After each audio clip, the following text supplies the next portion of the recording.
Jack, anchor. Anchoring.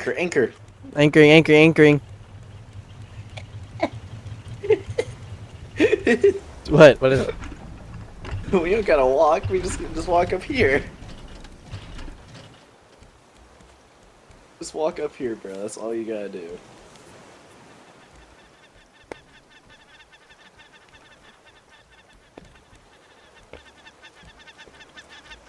Drake, you have a hinge on you? A hinge? Yeah, can you bring up a hinge? Bring up a hinge. Yeah, I need to make a storage so I can put all my stuff in here before we go explore this island. Okay, I'm coming.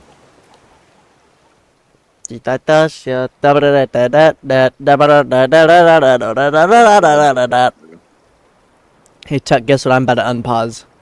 I need a hinge. Chop! Yeah, chopped! That's what we gotta do if we see like a chopped person in real life. Hey, guess what you are? You're chopped! No? Are better than wax lips. We get I can throw stabbed. them into Because it turned out they were a stock cartel and gang stock. member. I am making a natural Turns out hot they're sea actually- cucumber with a fish head polenta. This sea cucumber They're has so a really good. dense texture, which I Yeah. think will lend itself well to being Perfect. deep fried. What are you gonna do? Is I'm this not sure what I'm a gonna do with the alligator yet, thing now? Yeah. so I'm getting sauce started.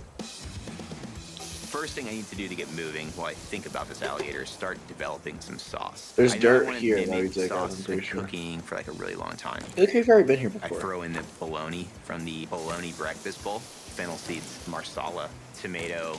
My Chinese okra will be stewed in here, and it'll be like very gently cooked and have like a really nice texture. Right behind. I'm a little concerned about Andrew. The alligator ribs, it's something Prehistoric. wild. It's similar to frog's legs, I would say. There's a very light salinity to it. All right, chefs, you're down to 19 minutes. Time's going by fast. It goes by fast when you're chopped. Then I take it over Shut up. to the deep fryers to get a nice Nah. crisp on. I'm not chopped. I'm butchering this alligator to the best of my ability, but I'm running out of time. I get the meat grinder, and I'm gonna make meatballs. Alligator meatballs. Next up, I take these red cherry Maybe some wax alligator lips, balls. render out the sweetness, and that way I Alligator can use in a testes. nice, simple like salsa verde on top of this dish. Guys, keep an eye on that On top of this clock. dish? More like on top of this dick. 7 minutes. No. Oh shit, a terror My bird! Chinese okra with some onion, green pepper, and People rate some bologna from the bologna breakfast bowl. I go to check in my polenta, and it just like a sponge just soaked that liquid up. This polenta has my fish head in it, so I have to get it on the plate. I mix the polenta with a little sour cream and butter to try to loosen it up. We got this. Now this island is buns. This is not the lore Andrew, How island. you doing, brother? I'm behind, chef, but you know what? I'm gonna do it. Keep going, man. Keep going. bro. You got this. You can do it. This alligator's still like sitting right here. I need to get this done. I'm going to get this done. Chop up. Fryer's open if you guys need it. Wait, right behind. How much time's left? Even we any got trees I 3. can chop up? 3.5. My man is taking every second he has left. I'm a little worried. I found a little hut up here. That's crazy. Oh, yeah. Oh, you better like that. Yeah, this is You gonna nothing. like that. There's just a little civilization. Behind.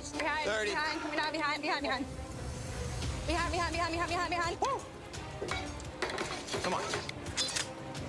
Gotta get this done. Take it home, guys. I love when they do the chopped sound Time effect. flies in the Trapped Casino Royale, chefs.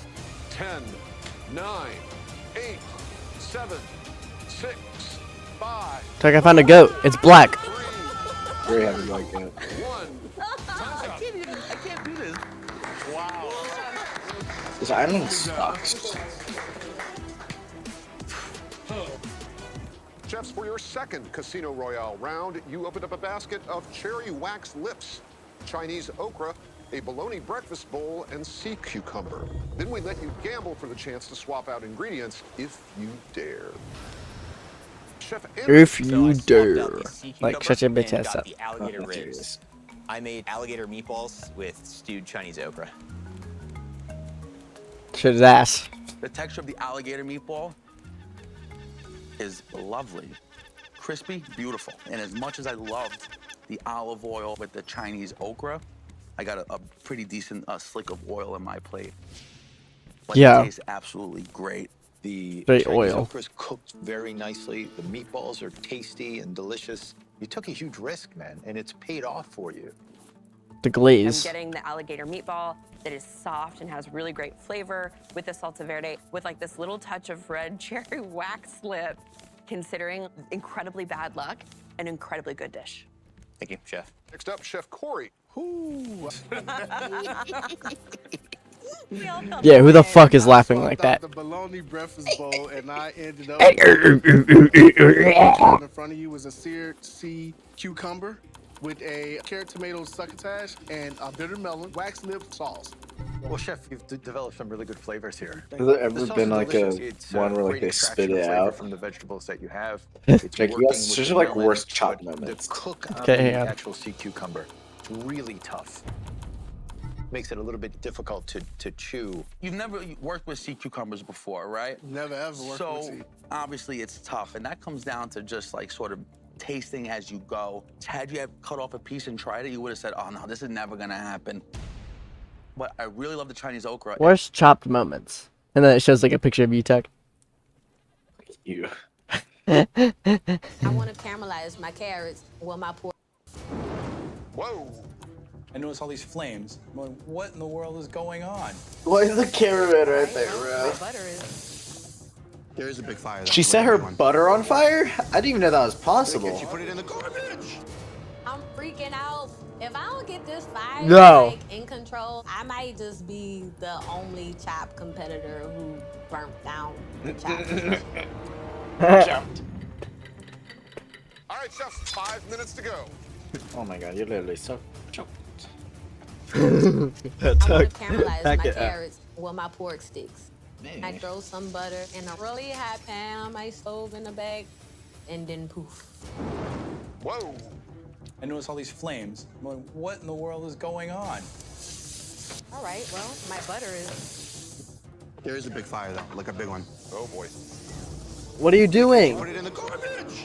Ooh, I started a fire in a trash can. Oh, what is Garbage she? is on fire. That's a first. That's a first. I'm freaking out. If I don't get this fire like in control, Bro. I might just be the only Put water in chop there. competitor who burnt down the chop kitchen. Do you guys smell the aroma of the garbage bag? I put my flaming hot pan of butter into the trash, and the trash can catches flames. Coming out.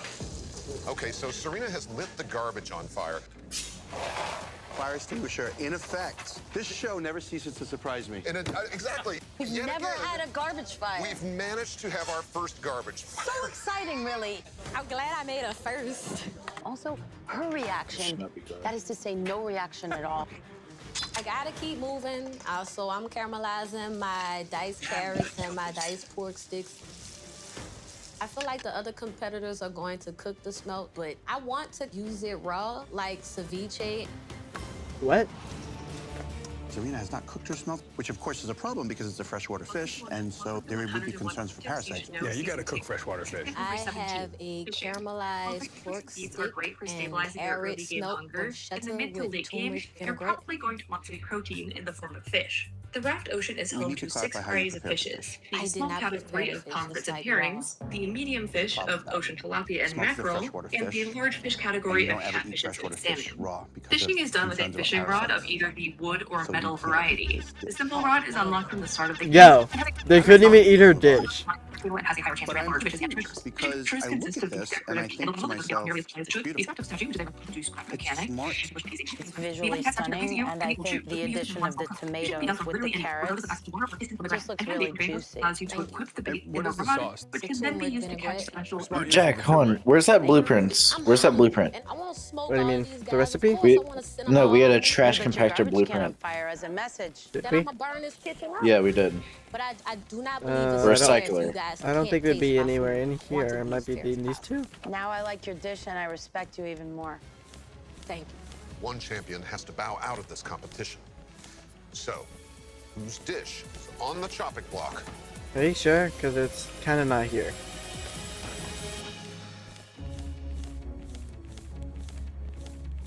Chef Serena. We should have one. Serena, we love the presentation of your dish, but unfortunately, the mistake of not cooking the smelt was a big problem because we couldn't eat your dish, and so we had to chop you. Thank you so much. Uh-huh. I wish I had better luck. I take it in stride. Chopped. Minutes left on the clock. It's funny, they're all starting to work with their moonshine, so Are they've you all got sure? pots of burning Oh, liquor. there it Yeah, is. there's like Recycler. 6 feet of flames coming off of Patty Peck's station. How do I use this? Do I research it? Yeah, I'm pretty sure. Well, that's not good. I hope we have fire extinguishers at the ready today, fellas. Oh my God, I'm gonna burn this place down. I try to blow out the fire and the thing Did it work? explodes in my face. Oh, no. But I'm gonna keep going with this moonshine. We'll just put that there. This is not a good situation. It'll be nice when the grease inside the exhaust actually catches that flame and the entire Food Network studio burns down. My moonshine reduction is in back of me. I haven't checked on it in about 500 years. And I turn around. Wow, that really didn't come out. Such a disaster back there. It turned black. It turned really black. But okay, I've got the moonshine with the shard, so I figured that's good enough. Well, chefs, what I've made for you says here research already. is a seared lamb riblet. Oh, with recycler. A lemony shard. Okay, hold on. And herb We salad need and some drunken metal pickled ingots. shard ribs with a loaded mashed potato. We need 4 metal ingots. So what will this recycler do? I think this idea of taking Combines with the basic stem resources and into making trading like a quick post pickle, I currency. thought was really cool. And trading post I think currency the mashed potatoes could have been a gets little bit us more unique in terms of how gets you us built bait that that out we on can display. get for better stuff. When you taste something really delicious. Circuit board. What? How do we make a circuit you board? go, I just did that when I don't made know. your salad, and I don't know when the last We need time I did vine that goo. anywhere. We have Even in a leftover restaurant. vine goo, right? Like with the lamb, I did not get the proper Circuit amount board? of fat to me. I got almost all fat. Shall we discuss Vine what's in goo that pot over there? and copper That was ingot. the moonshine. That's easy to make. Yeah, I have to some. I have reduce some. it, I but have it some. was so Copper ingots in there. Yeah. You know, my grandmother got burned. Her whole negligee came off one day Craft. when she was lighting Go the to stove. Isn't that funny? here. You know how they used to wear those Recycler. nylons? Craft. I don't know why I All went right, I there. made it. Chef Patty, thank you. So, whose dish is on the chopping block? Oh, look, we can use all of our raw materials. We can use all of our leaves. Chef Jason, you've been chopped. Chefs, here's your 2-minute warning. No, I don't want to be chopped. Oh, I'm just so good on time now. I'm gonna really make this happen. Maya's rolling her tortillas on the cutting board that she butchered the chicken, and she didn't flip the board or clean the board. Holy shit. 10, 9, 8, I can't put it anymore. This is restaurant quality in 30 minutes. 4, 3, 2, 1. We need batteries. Oh, jackass. This is the drunken chicken. All right, maybe we'll stop using all the batteries on the sprinklers. Had quite a lot of brandy. That'll do it. Because it was a purple chicken. Get out of there. Goes with the purple potatoes. I added some scary Whoa. candy with the mixture with la coche. I actually like the fact that you presented this thing whole. The chicken itself, it's nice and moist. It's not dry at all. The chicken's perfectly cooked. And I like the purple potatoes. I think they're a very smart use of color to tell a story. Were you concerned at all that this sort of looks like the chef's dentures fell out? Well, yeah, that was supposed to be a practical joke. trash cubes. I like your whimsical touch there. Well, Do we have to like open this hatch or what? I'm hesitant to go further. Maybe we'll drop it eventually. Because I saw you fill them I don't and know how roll them long on your cutting it board. takes to make them. How long does it take? Chef, did you flip your board after you cut up the no, chicken? I just didn't think about that because I was in a rush. I find that this is a serious mistake I made. I feel fairly embarrassed about this, I have to admit. Thank you, Chef. Whose dish is on the chopping block? Search up if this is how it's supposed to be used. It is. Chef Mario, Yeah. you have been chopped. Maria, you have such incredible integrity and professionalism, as well as real fun and Is it- creativity. However, we could not overlook the fact that your tortilla could have been cross-contaminated. Well, thank you for having me here. It was a great experience. Thank you so much for sharing your work with us, Chef. Give me a Thank trash you. can. Thank you very much. As soon as the clams are shut, I make the topping. It's for like the this clams. shit is I added not the working. onions, then I added parsley and breadcrumbs. Give it a minute. And then Give it a minute. clams, threw it in the oven. So I finished with the clams, and it's time to take the pork out. Oh my god. There was an accident. My hands are a little bit greasy, and I dropped the pork. His pork belly is actually on the floor. What a bloody disaster. Oh my God. So I put it on Yeah, the just leave it stove alone. and started to render down the crackle inside. He takes it, picks it up, puts it back in the pan. I'm not a quitter. I'm not the sort of person that will stop and just say, I'm done. I put the hash on the plate first. Is he the servant? I put the pork over. Chris plated the pork belly that fell on the floor. Oh, Jack, Chef look. Chris. Today I made It worked after 30 my years. interpretation of pork surf and turf. It's a seared pork belly with potato and artichoke hash, baked clams, and an apple sauce. So speaking of turf. So what do we do? I saw that you dropped the pork belly. You just keep it full. Like a ticket machine. I feel like I can't eat this food. Alright, Jack, let's keep going on the open road. Because I would Okay. just take Well, this come and help bacon, me. put it aside and eat everything else. With what? But the clam's great. You rendered bacon, Well, and then we you need to further, fucking- seasoned breadcrumb, and then you baked We it need to on. switch all The fact these. of the matter is, I think these are the best clams of the round, and that's the What'd he say? frustrating thing because Is we the don't wind get to blowing the taste other your way? pork. Maybe you could tell us why you should Oh, move forward. maybe you're right. Well, I did something different. I think the hash turned out good. You know, if I hadn't dropped the pork, I would have been okay with what I put on the Yeah, wind's plate. blowing the other way. Thank you, chefs. No, I'm good. So, Flip the sails whose around. dish is on the chopping block?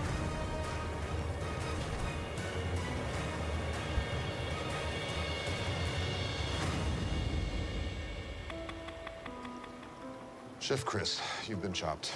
Are you moving? You've Chef been Chris, chopped! I think you know the reason why you're being chopped. I totally understand. You dropped the pork on the floor. You just took it off the floor and then put it directly back in the saute pan and gave it to us. I Wait, think we expect what? More of you. Oh, absolutely. Yeah, maybe if you want, We loved your maybe if clams. you were We more think they were focused the on clams of the round. chopped. We would love to have you back here one day. I would love to really see what you could do. Jack, whip the ship around. Whip the ship around. A freaking truffle. This was a gift. I'm gonna put it into my jus, and it's just gonna Here. enhance everything. My Jew? The what? Tuck, go get those goddamn things. Jonathan's truffle just projected all the way here to the corner of our kitchen. I don't think he knows.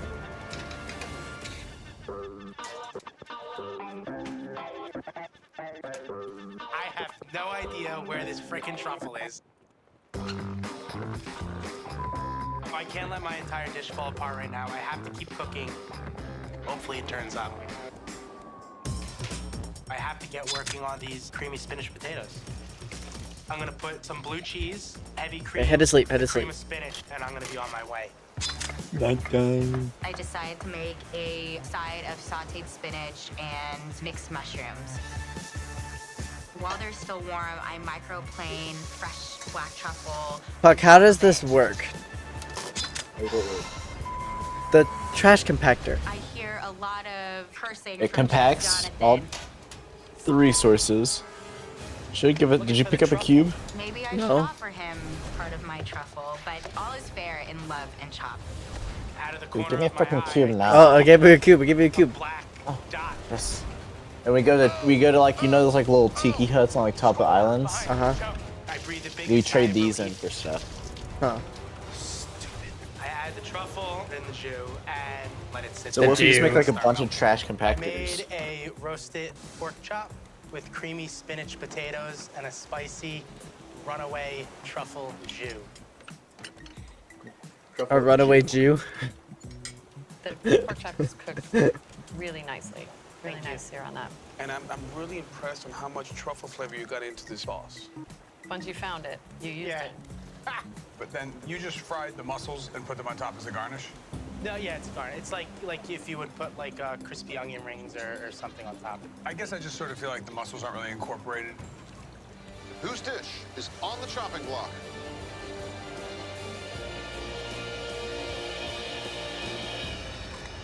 Uh-oh. Chef Diane, you've been chopped. Oh, she got chopped? Just under 2 minutes. I'm looking at my eel fillets, still raw, and realize time is not on my side for this one. I was also trying to mess with the brulee gun. John can't get the torch on. Oh, no. 1 minute left on the clock. Quick blowtorch on all of them and down onto the plates. And chefs, this is it. 10, 9, 8, 7, 6, 5, 4, 3, 2, I know Daniel chopped his nobody's serious. Jack, you got plastic? Bruleed eel on Plastic? a bed No. of Yeah. blood chocolate sauce, topped with a potato chip gremolata. How did you cook the eel? You didn't. Not at all, just the torching. The torching. When you flip it over, it's raw. I didn't You still cook see it. the blood veins. To my understanding, eel blood is toxic, so it's inedible. Jackass. As is, so I don't think we can eat this. But your presentation, I thought, was really beautiful. That's a very important part of my food, is always the way it looks. The combination of the pig's blood and the chocolate was very smart. So I see a lot of creativity in this. I have a lot more to give still, and one item shouldn't be my demise. So, whose dish is on I now have no more wood.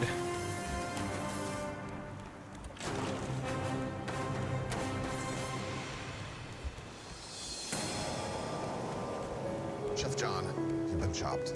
Judges? Chef John, in terms of concept, composition, presentation, you were head and shoulders above the competition. However, you did serve us something potentially harmful and even toxic. What?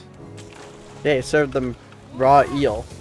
I'm nervous. I don't know what to do next, and I figured grab your croissant, great cheese in there. Ah! This is your 2-minute warning, chefs. Oh my God. Siggy looks like she could use an extra 10 minutes. I have to plate one at least. Time escaping from me. I'm not going to be able to put 4 plates right now. So I said, do your 1 plate, do it good. Chef Siggy. I prepared you a Sicilian-style capers, kalamata olives, string beans, onion salad over fresh sliced pear served with Parmesan and crusted. So the time evidently got away from you in terms of getting the right number of plates made. I figured if I There's just any way I do can it turn tasty off and these juicy, it'll be more stupid important water, than bro. I serving don't like it plates going that onto the compromise boat. flavor. You would be wrong there. It's important to serve 4 plates. Okay, fat ass. Alex, are you willing to share? Yes, totally. You don't have a choice. I think the combination of the onions, the olives, it's got great taste, it's got heat. This has the makings of a really special appetizer. I love this dish. Oh, another little How could you trash do this cube. to us? Fuck, a little trash We're gonna cube. have to We pooped out a little discuss how trash we're cube. going to approach this, but What? it's a pretty Trash cube? difficult thing to overlook. So, whose dish is on the chopping block? This is tip number 15. The chopped block. The chopped. And Jeremiah the Frog likes to chip away at your hard work. Sadly, he can bite through walls, he can bite through deep plants, and he can bite through the roofs. The good news is that you can entirely stop shark attacks by armor. Imagine getting chopped. This decision This was is the one of last the most option difficult in we the meal faced menu under the because it was about making a decision with our hearts or making a decision with our heads. Your food was delicious, but a competition is a competition. Because you only gave us 1 plate of food, we had to chop you. I feel like I want to cry because I didn't give you plates, but thank you so much. Tots, clam chowder, and steak. I don't think the viewers have any right whatsoever picking ingredients for a culinary competition that they themselves could not compete in. It's delicious. My plan is to make a tot hash with a canned chicken chowder sauce and seared marinated skirt steak. Come on, baby. Skirt. Of course I want to win $10,000. My plan was to take my mom away, but when you're opening up a basket of seemingly impossible ingredients, the drama gets a little overwhelming. Nope, I'm not gonna cry. Don't do it. 30 seconds, dude. That's Let my it order. out. Let it out. Foaming something. Ah! I know that this is gonna come down to the wire. Some of the beef looks like it's really undercooked. I'm literally trying to burn it with the laser beams coming out of my eyes. What? Onion. I only thought about the fucking like laser beam filter. Yeah. Like, why are there? I'm looking down at my Do you plate not just and organize I can shit? see that I totally Nope. ran out of time and my beef is undercooked. I made for you a little tater tot hash with a canned chicken chowder sauce and And the beef is seared raw. marinated skirt steak. It's fucking raw. I think it's very creative what you do with the potato tots to create a hash. But I think that this kind of steak, you really need to put a marinade or something to it. It needs salt, pepper, it needs maybe some balsamic. It's very dull. That's exactly what I put into the marinade. Not enough. That was the first thing I did. Yeah, it's dull, but it's really cooked well. Are you talking and back, I think that bitch? the most successful part of this dish is the hash and the steak together. I like rare, but this is super, super duper rare. We have 30 minutes and a very big challenge today. You could be defensive if you want. I think Did you see that judge's face? Yeah. That, if we were offered the opportunity to come on to Dude, she's actually talking the back, bro. ingredients versus a normal episode of Chopped, we'd pick the normal episode of Chopped. This is really like, wow. The tough baskets.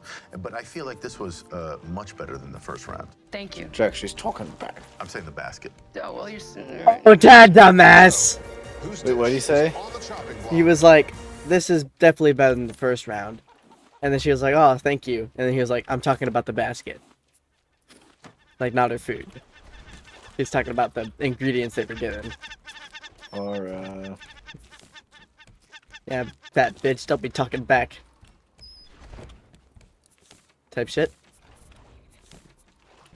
Yes, no, maybe so. No. We're chopping you for your attitude and attitude alone. I'm at Burger King with my Burger Queen. Press for me. What?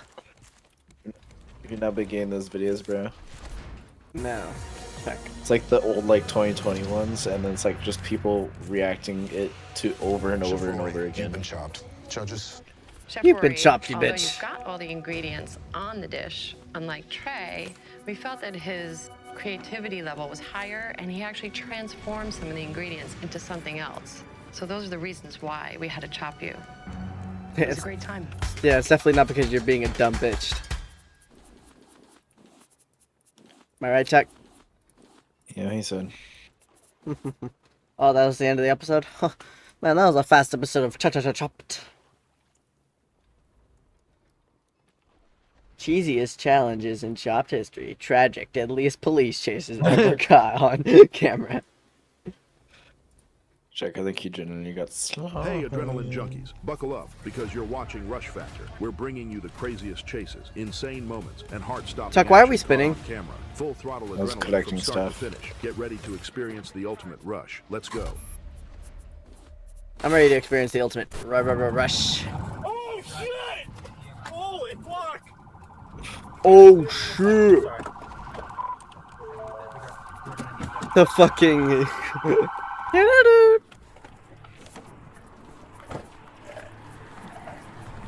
Oh shit! Yeah, keep that gun drawn. He's out. Like he's gone. Driver, are you with me? Hey, stay with me. No! No! Oh, let me was dead. Oh no, I was... Never mind. On March 28th, 2025 in Cleveland, Ohio. A police pursuit turned tragic. Where? in an instant when Cleveland 24-year-old what? Nigel Perry exited I-90 and Cleveland, drove Ohio. a white Range Rover. The violent crash happened right in front of pursuing deputies, sending the Range Rover roughly 40 feet off the bridge and leaving both vehicles destroyed. Within seconds, deputies abandoned the chase and rushed toward the wreckage. Jack, I have an idea. Should have kept chasing. If we expand this little kitchen. Expand McGee's kitchen? Like, keep going up. Okay. With what wood? I have 200 wood. What the hell? Do we have a fire extinguisher? No. No nozzle. Look at bro trying to be a little hero. There goes my hero. I think he's dead. Watching as he I think he's dead. We can't. It's stuck in there. We can try, but he's a big guy. We have a male, approximately 20, 30 years old.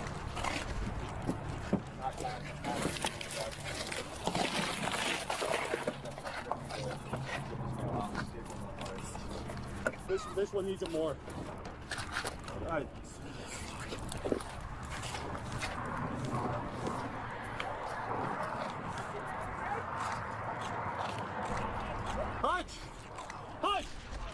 fire extinguisher, this thing's empty. Yeah, this car's about to... Yo, how is he alive? He's not. Oh, he's not? Yeah, they're like, I think this dude's dead. Actually? Yes. Nigel Perry was trapped inside the wreckage, and at that point they had no way of knowing whether he was conscious or unconscious. As the danger of a vehicle fire grew, deputies rushed to free him before the situation turned fatal. The urgency intensified when a deputy's fire extinguisher ran out, raising immediate concerns as first responders raced against time at the crash scene. Race against time? Like that Ben 10 reference? No? Tuck, are we anchored? No. Where are you? Up here, expanding this. Alright. What would we use it for, though? I just want a tall building. Okay.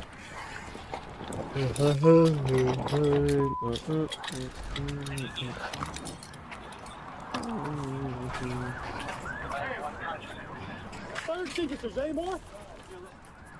Nah, son.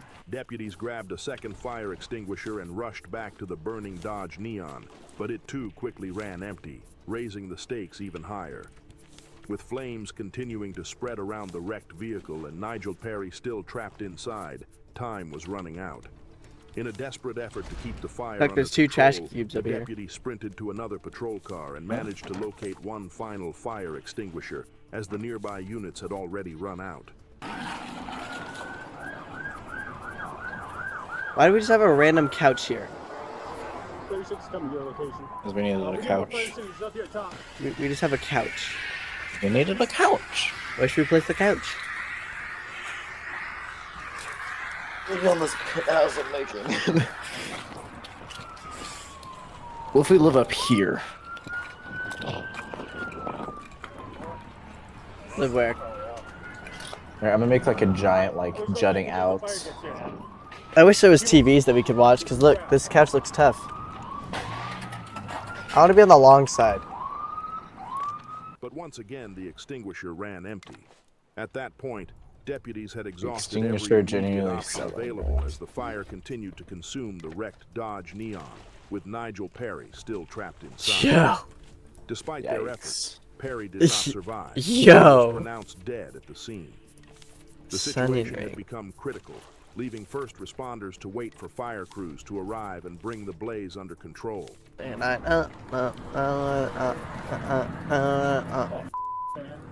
Motivational quote. Penis, penis, penis equals penis. I know. The only thing we can do is get him distracted, but... We tried. I was trying to get into the back and... Nothing moved. Meanwhile, the female driver of the Range Rover, which had been thrown nearly 40 feet by the impact, was rescued from the wreckage and transported to a nearby hospital for emergency treatment. Like, you're gonna need to turn this entire thing white. No, we have white paint though. On April 2nd, 2024, in Oklahoma City, Highway Patrol received information that 32-year-old Charles Carswell III, an armed robbery suspect out of Arizona, was traveling through the Charles Carswell III. Are you gonna be around people when your name is the Troopers third? eventually spotted Carswell's vehicle near Council Road and attempted a Like, traffic just be named stop. Junior at that point. That idea lasted about 2 Okay. seconds. Might The be less of moment a troopers jackass. activated their Yo, lights, Jacker, watch tires Carswell about hit the looking gas awesome. and kicked off a dangerous high-speed chase that turned deadly fast. What the hell? Who cocked that shit? Tuck, did you take all the scrap? He has a rifle. Yeah, I did. God damn it, Tuck. Do you have any left? I have one. Oh shit, the trash compactor needs... Check this island. Hang on, the trash compactor needs more. There's an island. More food. There's an island.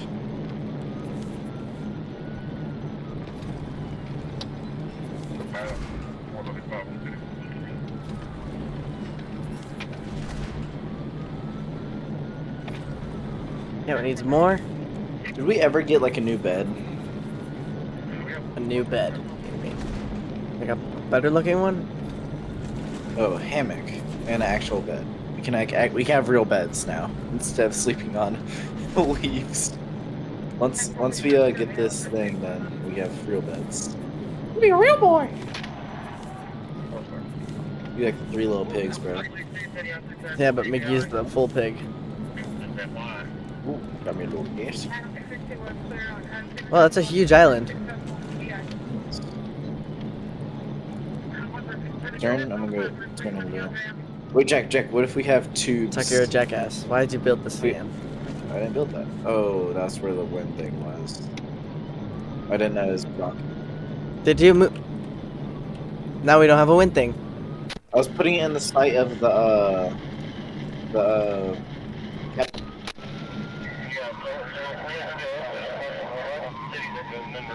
Well, can you build another wind thing? Well, let's go see.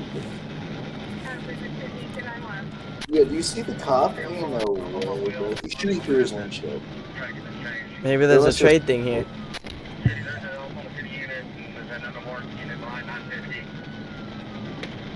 Why does this dude got a rifle in his lap? Okay, Tuck, let's anchor.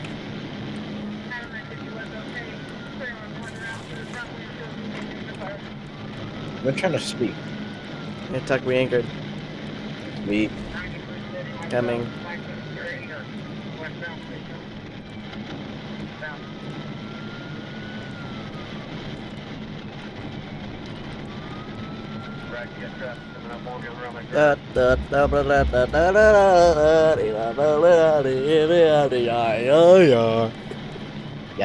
Yeah.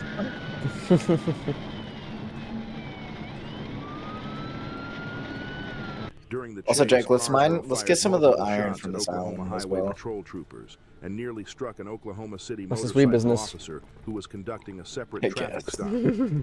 At that point, this was no Mickey needs to longer get back just a on, and we're pursuit. running low on It potatoes. We have turned no into more a cooked rolling potatoes. gunfight on the highway.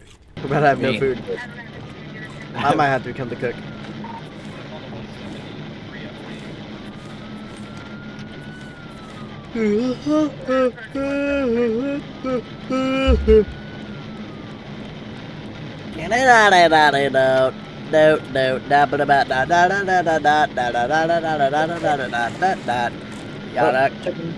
Yada, yada, yada, yada, yada, yada, yada, yada, fuck. No.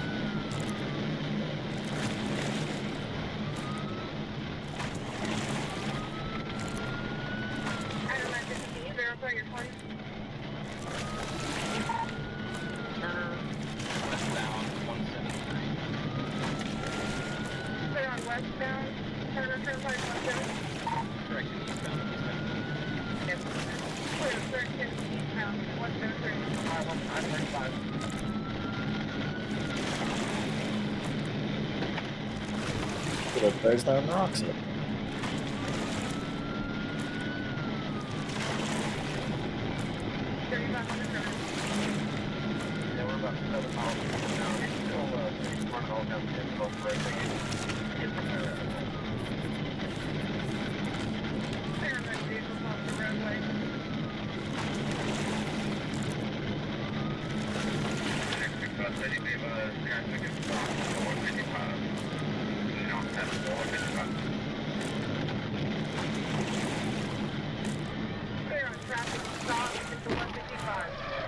Oh, good.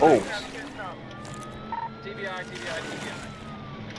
Troopers finally brought the chase to a stop on the Turner Turnpike near Post Road after performing a tactical vehicle intervention. But the chaos was Tactical vehicle intervention. After the vehicle was disabled, Carswell jumped out, ran to the rear hatch, and started pulling out multiple rifles, Yeah. including an AK-style pistol and an AR platform rifle with a scope. Yeah. As troopers moved into position, Carswell opened fire again, turning the scene into a lengthy barricaded Hi, Gran. standoff that shut down the turnpike for hours, while negotiators repeatedly tried getting him to surrender. Investigators later said the standoff finally ended after Carswell, even after being wounded, made one last move toward a rifle near the vehicle, forcing officers to open fire again and kill him at the scene. All officers involved were later cleared of wrongdoing by the Oklahoma County District Attorney's Office. And somehow, A chase connected to a stolen watermelon ended in one of the wildest Yo. highway standoffs Oklahoma A has seen stolen in years. watermelon? On July 3rd, 2024, in Brantley County, Georgia, a Georgia State Patrol trooper spotted a blue motorcycle speeding north on State Route 23 at 71 miles per hour in a 55 zone. But the speeding ticket conversation never happened. As the trooper turned around and caught up, he noticed the motorcycle's license plate was tucked up underneath the rear, making it difficult to read. When the trooper activated his lights and attempted a traffic stop, the rider responded by revving the engine and taking off.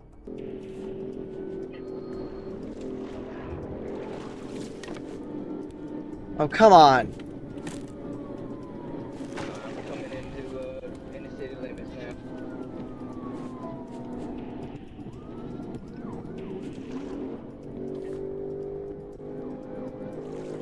I keep you updated. He ain't getting coming up on 520. He's about to run the red light. Just ran the red light. Clear, clear.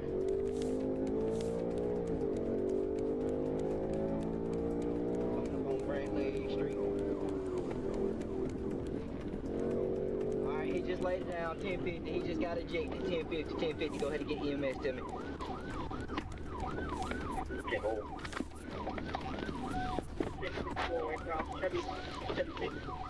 Oh, Waycross, he's gonna be decapitated. His head is decapitated. Go ahead, send me. Yo!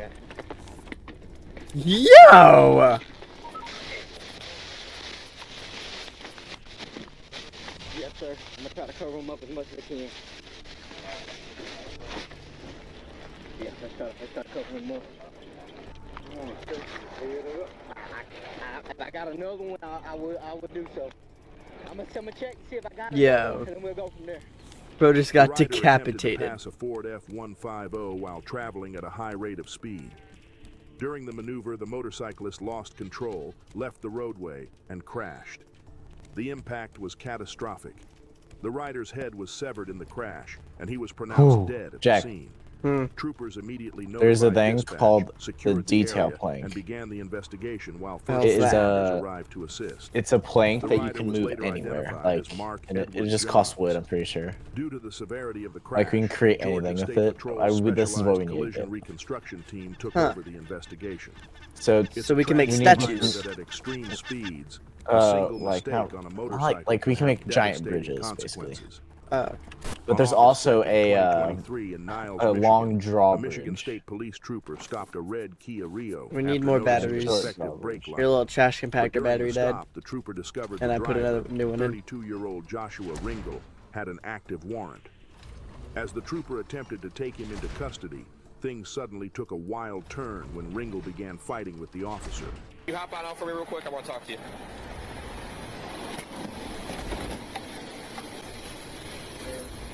You purchased something at Trading Post? Okay, I'm in. Yeah. All right, go put your hands behind your back for me, okay? What's going on? You got a warrant for your arrest. For what? For simple assault. Put your hands behind your back.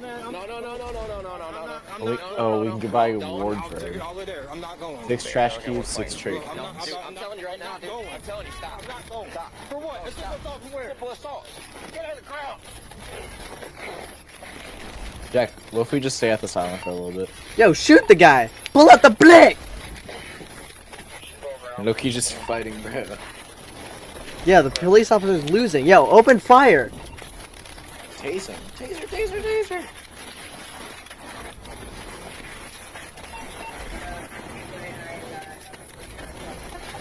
He's running, he's running! Open fire!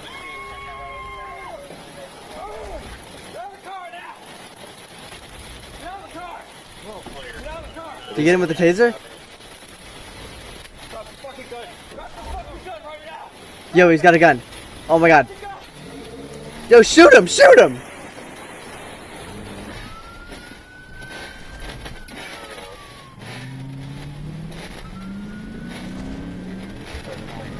This police officer sucks. You suck at your job. Got wrestled down. Like gang. I just ate the last of my potatoes. I gotta cook. Oh, there's a bunch of cooked potatoes in here.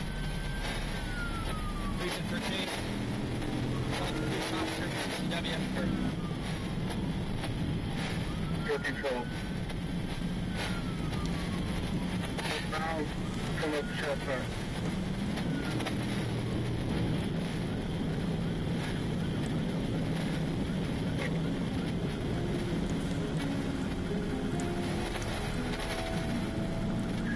driver showed no signs of surrendering as the chase crossed into Indiana with officers staying locked in behind him. Locked in! Began deploying spike strips in an attempt to slow the Kia down, successfully damaging one of the tires. But even after losing a tire, Ringel kept going. He lost a tire. You blasting music? What's happening? I don't know. Boom, boom, boom, boom, boom, boom, boom, boom, boom, boom. Dash cam music. Yeah, bro.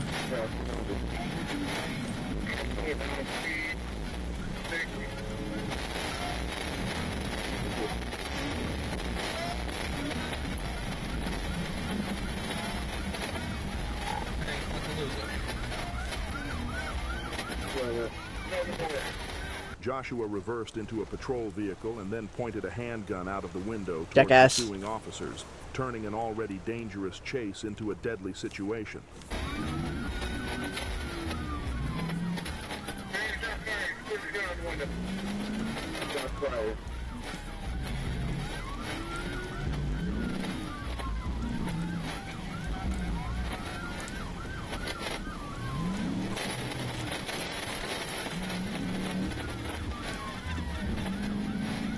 Hey, you get out of here.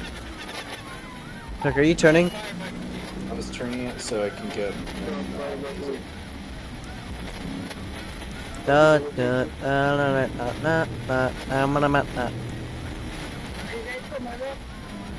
Trying to get to that tiki hut. I guess.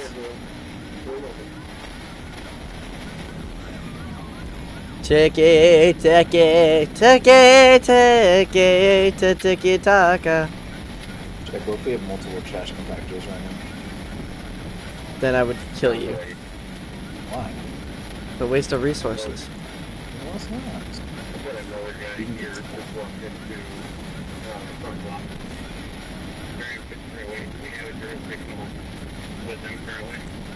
I'm having to do McGee's work. I'm having to fucking do this shit.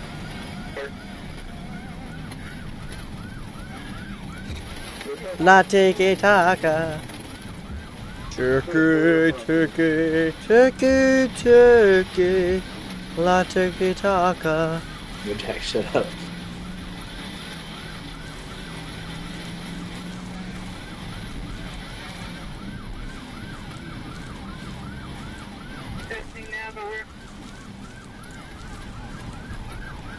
Turkey, turkey, turkey, turkey. My pinky hurts from pressing shift. Why are you pressing shift? Sprinting. Oh. Well, that's why I use tab. That's not what you use your ring finger? Yeah.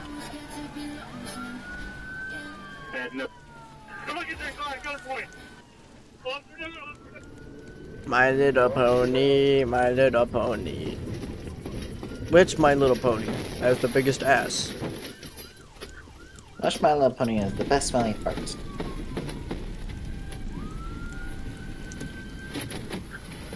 The pursuit finally came to a stop after Ringel crashed into a South Bend police vehicle. Jackass. Instead of surrendering, he grabbed a handgun and ran toward a wooded area near Yeah. the St. Joseph River.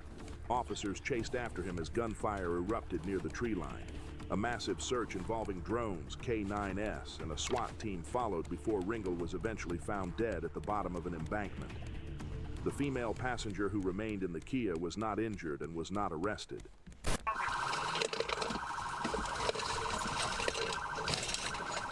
Tiki, tiki, tiki, tiki, la tiki taka. In Cedar Hill, Texas, officers were dispatched to a medical building on East Beltline Road after reports of an active shooter. When officers arrived, they found a gunshot victim lying outside the clinic and quickly spotted 34-year-old Brian McGee fleeing the area in a black Chrysler. With the suspect believed to be armed, officers immediately began. Wait, Jack, at this little, at the tiki hut, we can get a lot of stuff. The what hut? The tiki. Jump it up, bro. No? No.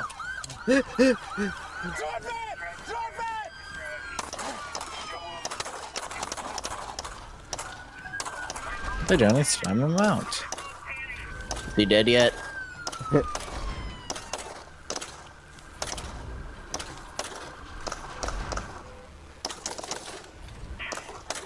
Take it, la tiki taka.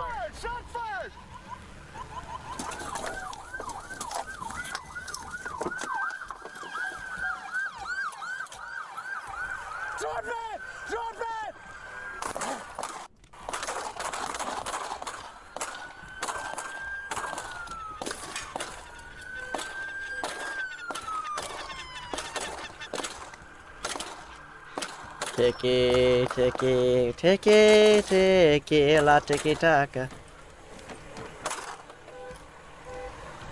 Skibbity. Shots fired! Shots fired! Wop, wop, wop.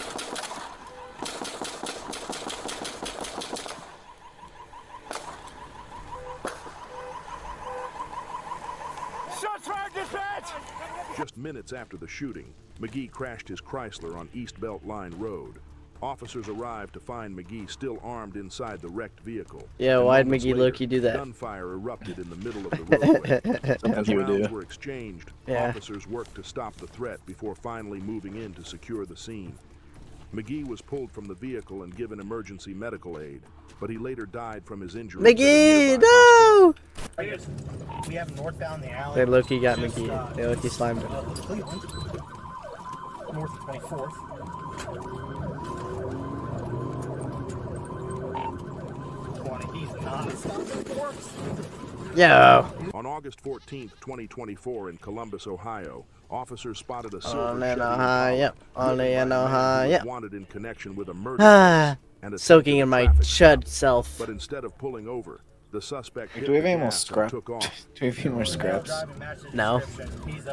We need to get moving. Yeah. He just backed into us. He's backed into us. Go northbound. Go northbound. Go northbound, Billiter. He's gonna meet at the Hudson. I'm gonna craft like a bunch of these tree plots. Like for over here. Negative. Westbound Duxbury. It's going to be a gray, silver, Impala. I have no wood, so hopefully these are not going to be the last potatoes. He just backed into us after he fired the Billiter. He's coming up to the The parking lot is free of pedestrian traffic, continuing westbound 24th. God dang it! Oh, shit. No, the potatoes. Okay, I made as much potatoes as I could, Tech. We might be chopped.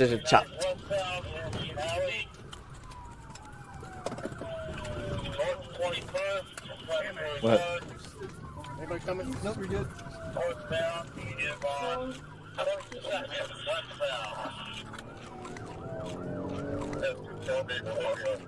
Is it a small black cord?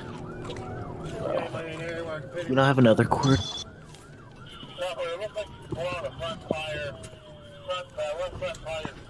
Take it, la tiki taka.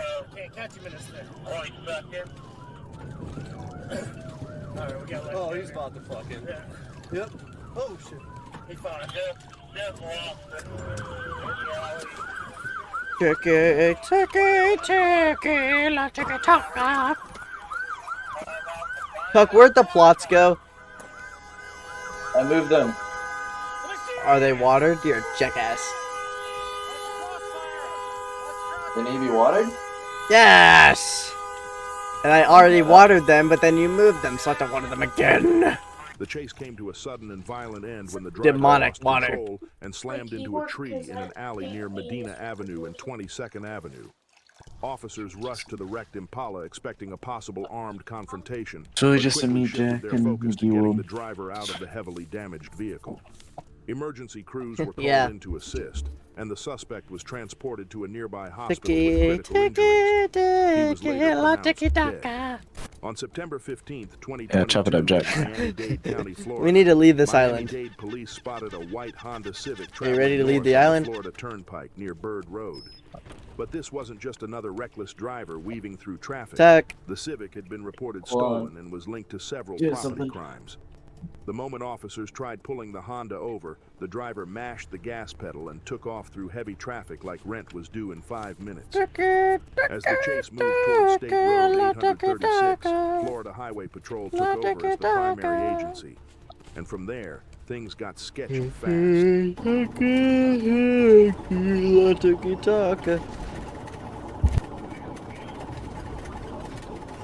There's a bunch of trash cubes over here waiting for you.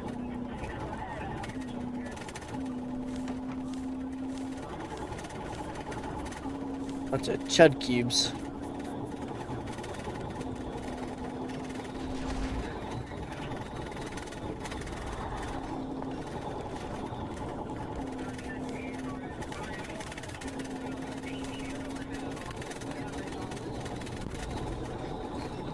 Like I picked up 3 trash cubes. 3 trash cubes. Yeah, your little trash compactor is doing a pretty good job making these little trash cubes. Little chud cubes. Here, take the little chud cubes. I changed my mouse sensitivity. Take the chud cubes.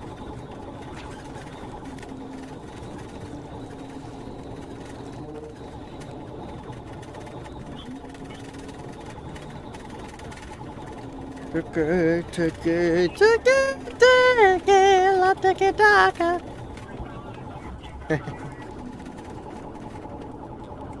The Civic squeezed through tight gaps in traffic, darted across multiple lanes, and pushed speeds past 120 miles per hour while troopers stayed close behind. And in true Florida fashion, regular drivers just kept cruising around the chaos like this was a normal Tuesday afternoon.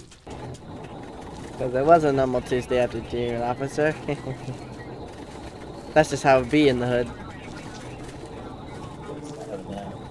Huh? I would know. Yeah. I've been a part of the hood family for a long time.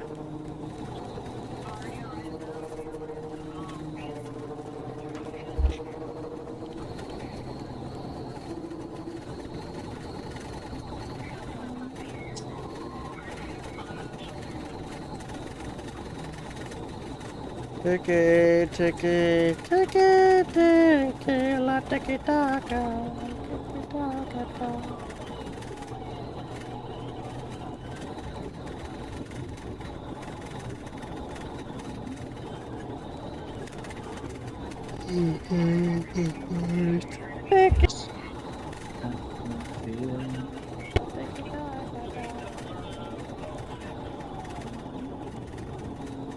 Yeah, this Chud Chaser video sucks.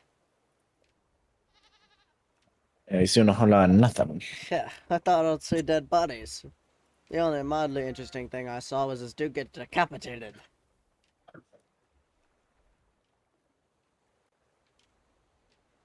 What if Slifer was anime accurate? What if Slifer the Sky Dragon was anime accurate? Surprisingly, Slifer is already the closest to the 3 Egyptian god cards to his anime version. First, its summon couldn't be negated, and just like the anime, it would also gain protection from monster effects and spell and trap cards. But to keep it balanced, that protection wouldn't apply during the battle phase. This is a throwback to when Yugi used magical cylinders to reflect Slifer's attack right back at it. Of course, Slifer will still gain 1000 attack and defense for every card in your hand. Now the biggest change would be a signature effect. In the TCG, We're gonna leave this monsters island. to your opponent's field in attack position would lose 2000 attack, and if their attack reaches 0, they're destroyed. But if we're going by the anime, Slifer shouldn't care how the monster is summoned or what position it's in. Normal summon, special summon, flip summon, it doesn't matter. Every monster that hits the field gets hit by its effect and loses 2000 attack or 2000 defense depending on what position it's in. And if the specific stat reaches 0, it's destroyed. That will make Slifer's ability far more deadlier in a duel. and a much more terrifying god card. Or so it if Slifer completely got turns these around. anime accurate buffs, would you play in the TCG? What if Slifer the Sky Dragon was anime accurate? Surprisingly, Slifer is already the closest to the 3 different god cards to his anime version. First, its summon couldn't be negated, and just like the anime, it would also gain protection from monster effects and spell and trap cards. But to keep it balanced, that protection wouldn't apply during the battle phase.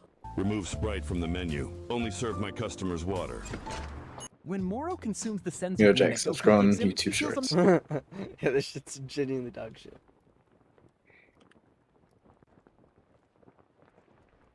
Why are we not moving? Oh, we are. Yeah, I'm moving. Check us. Molotov.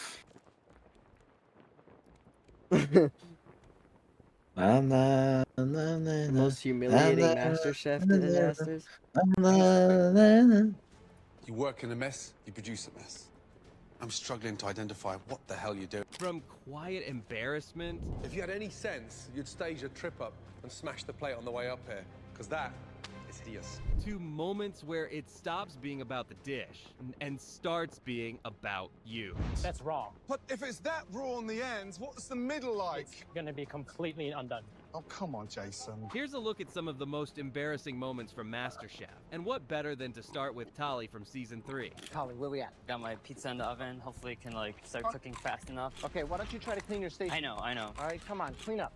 I mean, this service was a meltdown waiting to happen. Tali looked completely lost on his own station. And the second Chef Ramsay locked in, you just knew it was about to explode. Stay there for a minute. Just step back. I mean, come on. Hygiene isn't optional in that kitchen. And you could tell Chef Ramsay wasn't just annoyed. He looked genuinely disappointed watching that unfold. Look at the mess. Let's do all day. Great. Look at me. And trust me, he was nowhere near finished. That tone, that was just the beginning. Look at the cupboards. Let me tell you one more thing. Okay. If you were in any of our kitchens, you'd been fired 6 months ago. I mean, if you can't nail something that basic, you've got to ask what you're even doing there, right? And Tali? Oh, you could see it. No words needed. That kind of embarrassment doesn't hide. It just sits there, written all over your face. That is a disaster. Like my nut. Tali, bring it up. I mean, this wasn't just frustration. It was humiliation setting in. And if the station had been messy, the plate that landed in front of Chef Ramsay, that took it to a whole different level. And it's served on a bed of raw flour, right? That was not my intention. My intention was to roll out my flatbread and get it into the oven. I guess it just wasn't his day.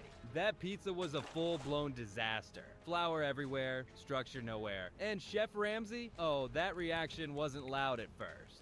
It was worse. Yep. The kind of icy disbelief that makes you wish he'd just shout instead. Jesus, hiking barns. I'm struggling to identify what the hell you're doing. Honestly, this wasn't just a bad dish. It was a warning sign. Tali pushed limits, sure, but he wasn't even the worst of it. Here comes a contestant who strutted in with sky-high confidence, only to crash and burn like never before. Things got so out of hand in Season 2 that even the judges paused, and when they go quiet, you know it's bad. Hi. What is it? I'm talking about Episode 7, the elimination round. And the challenge? Let's just say, by MasterChef standards, it should have been a walk in the park. The theme for today's elimination test is desserts. See? Simple, straight, brutal. And if you thought that was easy, just wait till you see the star ingredient, because that's when things really started spiraling. Coffee.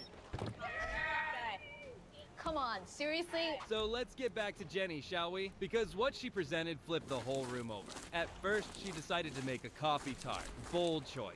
But something already felt off. It is a tart.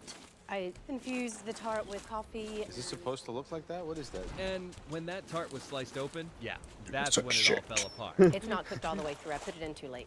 So it's raw. Not exactly the opening you'd hope for, right? Joe clocked the flaw before it even reached his mouth. And the more she talked, the deeper the hole got. It's not that I don't think it's totally raw, but it's the top is edible. Trying to spin something that obvious, that just made it worse. Honestly, on that one, I was with Joe. Well, the opposite of being cooked is raw, right? So it's raw. After looking at that plate, it's you didn't need a fork raw. to guess how it tasted. It was written all over it. But just in case anyone was still clinging to a shred of optimism, let me break it down for you, because the judges definitely did. That pretty much said it all. But when it comes down to it, Chef Ramsay's word is the final word. And his reaction made one thing crystal clear. There was nothing to save on that plate. I mean, excuse me. It was so bad he didn't even bother finishing the bite. And that says everything. Whatever he tasted, it clearly didn't sit right. And the verdict that followed? Absolutely brutal. It's an embarrassment. It's an embarrassment for you, and it's an embarrassment for this Yo, competition. Gordon Ramsay, she's 90 bad. Just minutes, let her go. And that's what made it sting even guess, more. bro. She had plenty of time, and this was the result. No. Chef Ramsay's disappointment wasn't dramatic. It was earned. If you had any sense, you'd stage a trip up and smash the plate on the way up here, because that is Diaz. Oh no, he wasn't letting that disaster fade into the background. What followed wasn't Gordon just a Ramsay, comment, let her it was the kind of go. line that cuts clean, hangs in the air, Take and me lingers instead, long Gordon after the plate's Ramsay. gone. Should come with a health warning sign. Oh man, one thing's certain. That moment No. stamped itself into her story No. permanently. But this next contestant, they didn't just stumble, they walked straight into the fire. Stay with us, because this one burned. What is all this in here? We're serving just the center slices. The center slices? Here, in the middle of a high-pressure crowd challenge, the stakes were already sky-high. And then Chef Ramsay spotted a bowl stacked with center cuts. It left one massive, uncomfortable question hanging in the air. Are you telling me this is all... We just wanted to have a nicer presentation, so we chose the uniform cuts that are in the middle. Chef Ramsay just stared at it for a second, like he was trying to process what he was seeing. The most expensive cut in the building, hacked to pieces. Yeah, the temperature in that kitchen shot up. You're only serving the middle, the most expensive meat in the country. But you can't just trash that. It's not a chuck steak. I understand. And to make it worse, the outer edges. Doug, we weren't need more properly batteries. cooked. We need a lot So more if the batteries. outside looked underdone. You already Why? know what that meant for the Your little trash compactor. But if it's that raw on the Its second battery just died. Going to be completely undone. Lesson learned. I have a battery Not on me. gamble with expensive ingredients. Who sliced it? I do know. So what do you do when you slice the first slice and it's raw? What do you do? Back. That's it. I am completely embarrassed. One careless move, and it's no longer just a bad plate. It becomes a public lesson, unfolding in slow motion under Chef Ramsay's stare. And trust me, that stare misses nothing. We're screwed. Me. All right, now let's reset Fuck the chaos me. for a second. Fell apart in the middle. Oh, gee. We're talking auditions, and Audrey walked in armed with her so-called secret weapon, cakes. Yes, cakes. Not just any cakes, but edible versions of the judges themselves. Wow, that is dope. Look at Joe. He looks like a granddad. The judges tried to laugh it off at first, but those so-called caricatures looked less like dessert and more like something out of a Halloween special. And the moment the knife went in, they didn't just wobble. They collapsed completely, taking whatever illusion of brilliance was left with them. Despite the creepy caricatures, collapsing cakes, and all that confusion, somehow, against all odds, Audrey's creation actually impressed. They're caricatures. They're not supposed to be exact. It's actually delicious. I mean, really delicious indeed. Yeah, I was sure she was done for when her cake fell apart, but she ended up winning an apron. And if you thought edible judge cakes were peak absurdity, then just wait. This next attempt made those creepy caricatures look almost reasonable by comparison. Doug, we're about to run to an island. The breeding ground for chaos. And this time, it was a husband and wife stepping straight into the spotlight for all the wrong reasons. This guy wasn't just trying to impress, he was trying to shock. This is my special Said, hey, what's going on? Yeah, he didn't just cook, he literally started assembling a whole bed on his station. And somehow, that still wasn't the craziest part. What are we doing? For MasterChef, What the hell? is this your dish? Yes, it is my dish. Sushi on a body in the MasterChef kitchen. Wait, what? Wait, Genuinely what? couldn't script something wild. It felt less like an audition and more like a moment where everyone was silently asking, is this really happening? Are you serious?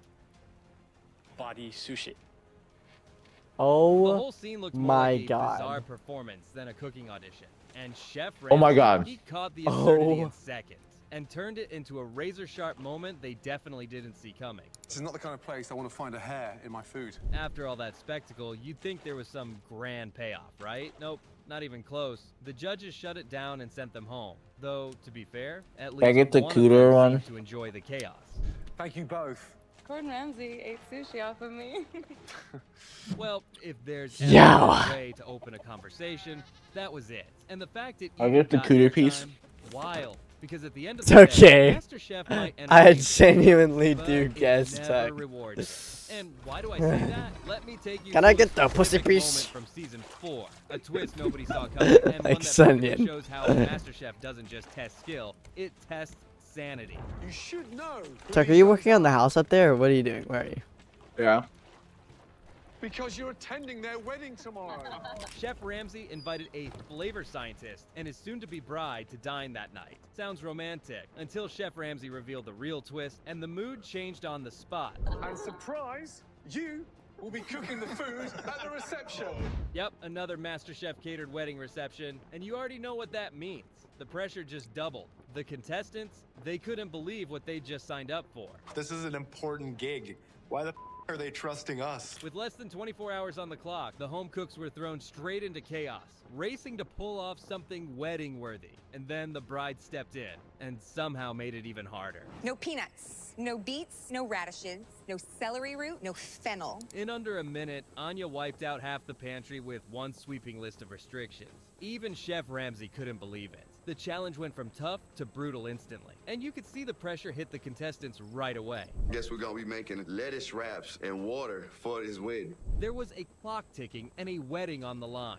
2 entrees, 1 meat, 1 vegetarian, no room for error. Graham Wait, what's had the biofuel? appetizer, and as for the dessert, Oh, that's what I know. everyone heaved a small sigh of relief. Mixes raw food and honey into to create biofuel. And that chef is Can it replace me. But just when wood? they thought the surprises were Search it up. another one hit at the venue. Over 100 guests, 15 You might need to vegetarians, use this. no safety Does net, biofuel and Joe made it replace wood crystal in clear. Raft? This wasn't a home dinner. This had to be flawless. It has Make to. sure that there is something. Does Or maybe it replaces batteries.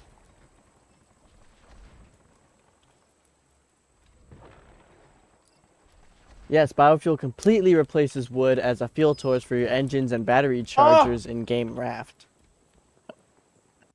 Oh my god. So we're about to win. Plastic, plank, rope, bolt, and hinge. We have that. We have that. We know. We don't have bolts. We need scrap for bolts. No, we need Or we need iron ingots. Okay, then we can make it. They're all there. All the ingredients. we use all the ingots. Are you serious? Anchor real quick. We can get them at this island. Island I'm trying to get us off of? Yeah. You better hurry, because I'm trying to get off this island. We're just kind of No, stuck on it. angry, you guy.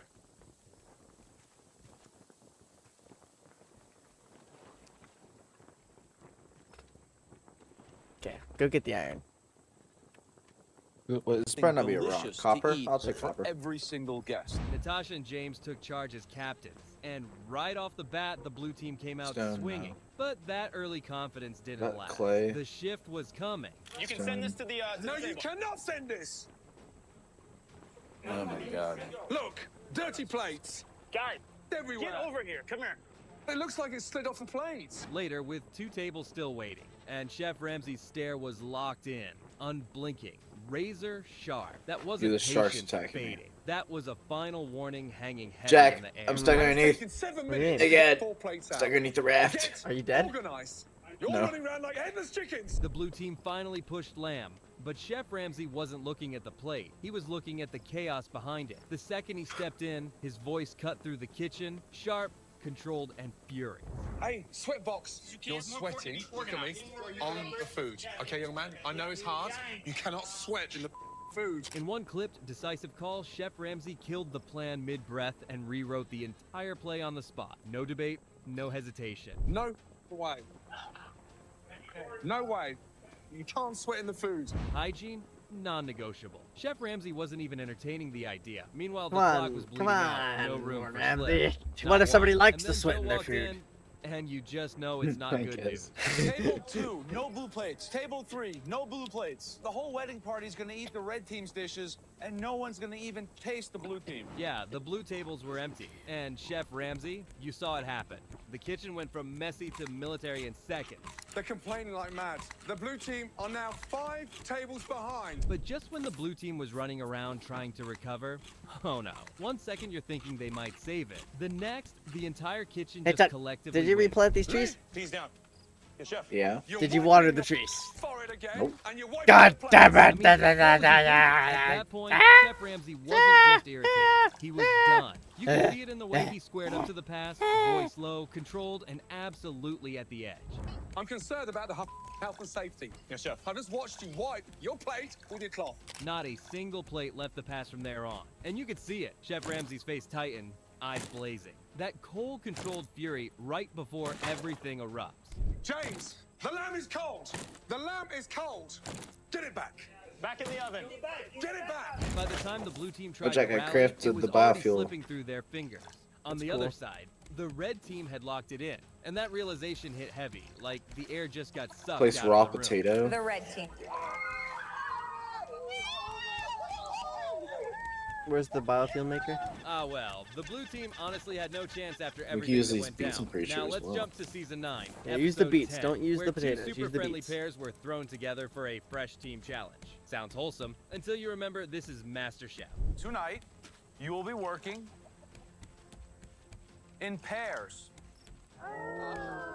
Those friendly pairs fell apart fast. 5 ingredients. It 1 requires dish. honey. Now to the real issue. Taylor and Ashley. Too polite, too passive, and neither willing to take control. And that's never a good recipe. Come on, Tuck, go to sleep. And we both have a strong respect for each other. I know that having her as a partner is going to be stellar. They settled on a plan, at least on paper, but Chef Ramsay and Aaron were already watching, and something about it wasn't sitting right. Ashley They're and Taylor, already okay? pissed. 2 of my girls. Yep. I think personally they're too friendly. They might not want to say that tough thing to one another. Or correct one another. See, friendship sounds sweet until no one wants to call out a mistake. Chef Ramsay knew that hesitation could cost them, and considering they made today's list, yeah, that friendship didn't last long Heck under yeah. pressure. Oh, it's looking terrible. It looks terrible. That's my bad. Oh, Sorry. trash Chef cubes. Ramsay walked over, took one What? look, and the energy dropped instantly. That dish, nowhere near what they expected it to be. Right, where you brulee the onion and then you peel. That's normally in a cipini or something smaller and less harsh. Is it for visual or is it for flavor? He didn't soften it or circle around the issue. One look, and he went straight for the jugular. You could feel the temperature spike instantly. That wasn't calm critique. It was stunned disbelief morphing into razor-sharp fury. Why are you doing things, testing them, they've never tasted before? Experimenting mid-challenge, risky at best. In the middle of a competition, under pressure, Tuck, on a where do we team get challenge. honey? Chef Ramsay was already winding up, and then he noticed something else, and that stopped him cold. It's just standing all over the place. Oh my lord. Ashley and Taylor just stood there, stunned, frozen, no answer. Ashley owned it in the end, but by then, the damage was already done, and Chef Ramsay was far from calm. Who mauled this? Just answer me, who mauled this? You could literally see it unraveling in real time. One sharp critique, and suddenly it wasn't just about the food anymore. Your 2 girls I believed in. I mean, I've seen better performances than Junior MasterChef with 8-year-olds. That right there, that was the moment it cracked. You could actually see the partnership split under the pressure. And Chef Ramsay, he wasn't even yelling. He just looked disappointed. And honestly, that's way worse. Then came the walk to the judges. Ashley and I were definitely not on the same page, and it is completely coming through on this plate. That plate didn't just look underwhelming, it looked unfinished. When the judges don't even reach for a bite, you already know how bad it is. At that point, it wasn't about flavor anymore. It was about how it fell apart before it even got tasted. First of all, I have never ever seen such a dysfunctional 45 minutes in the history of this competition. From the outside, their partnership looked solid, steady, unshakable even. But under pressure, it cracked bad. And when the plate came up short, the finger pointing started, even down to something as basic as the carrots. I asked if we can, are you gonna nail this cornbread? And I trusted Ashley in nailing a carrot puree, and she said yes, and we had nothing. That was Taylor's idea. She wanted a carrot puree at the bottom of the plate. That was You we wanted both said a carrot puree, and I said, "Can you nail that?" And you said yes. It was chaos, and their breakdown as a team was written all over that plate. Unfortunately, the blame game didn't stop there. And I said, leave some whole so that we can house sauteed carrots. I don't remember you saying that. Ashley missed the execution and then shifted the blame. In the end, neither of them owned it. The truth, they argued over the carrots, over the chicken, over everything, and never actually decided on anything. Watching both of you work is like chewing gum with a mouthful of nuts. They just didn't click, and I could literally see it draining Chef Ramsay right there at the pass. That tight jaw, that long stare, that wasn't him gearing up to scream. That was him being completely over the excuses. Two smart, talented girls, and look at the result. And knowing Chef Ramsay had personally handpicked them, oh, that made it sting even more. That's what I've got. And they're bitter. We're the bathroom. And the chicken's cut like freaking elephant toenails. You could see it on his face. Not anger, just straight disappointment. And honestly, that felt heavier than any insult. Who cuts it like that? I started to cut it, and then Ashley was like, "Don't cut it that way," so she cut right into it. Oh my Lord. But right now, with these two guys standing behind me like that, I look the biggest idiot in this kitchen. Now, watching a contestant meltdown over raw chicken or completely bombing a team challenge is one thing. But if you thought those mistakes were the hardest things to watch, you haven't seen anything yet. Now, Christine had already proven she was insanely talented. I'm gonna choose first is someone that I feel understands a more elevated flavor profile. And for that, I'm going to choose Christine. Christine? Yes. And Christine was slowly winning over everyone's confidence. From being last pick in 2 different challenges to becoming first pick, it feels good. I feel like maybe people are starting to believe in me. Now, when the challenge kicked off, Christine at first was concerned about how she would handle it. I can't see. I have no idea where anything is. I have no idea how it's set up. Right here? Honestly, it's not a joke. And even the judges couldn't stop talking about it. I was amazed that Becky went straight for Christine. Amazing. Huge. I mean, I think that just speaks volumes for the fact that Christine's palate is so refined. Yeah, Chef Ramsay and Graham treated her like any strong competitor. Focused on skill, not disability. When Chef Ramsay randomly shot a question asking Graham where he would position Christine on the line, Graham had his answer ready. I would have her at the end finishing a dish. But Joe, oh no, it's never too easy to win this one over. Definitely coat check room. And yeah, that happened. Joe literally undermined Christine's capabilities because of obvious reasons. But hadn't she already proved enough? Even Chef Ramsay looked stunned. No, come on. She can't see, damn it. See how she puts food on the plate? Absolutely. Christine was no ordinary chef. She was a chef with elite palate control, flawless execution, and someone who kept a deep composure under pressure. Yet somehow Joe's solution was to remove her from the kitchen. And wait till you hear his explanation. She can't do it. She's a liability. No. Let's see what she does. He casually called her a liability. No hesitation, no self-awareness, labeling a highly capable competitor as a problem because of her impairment. It wasn't strategy, it was dismissive, and honestly, gross. Then came the season finale. This has been the most amazing experience, seriously. Christine Ha won the entire season. The same competition Joe Bastianich once saw her as a liability in. It's tough, but I think it's clear.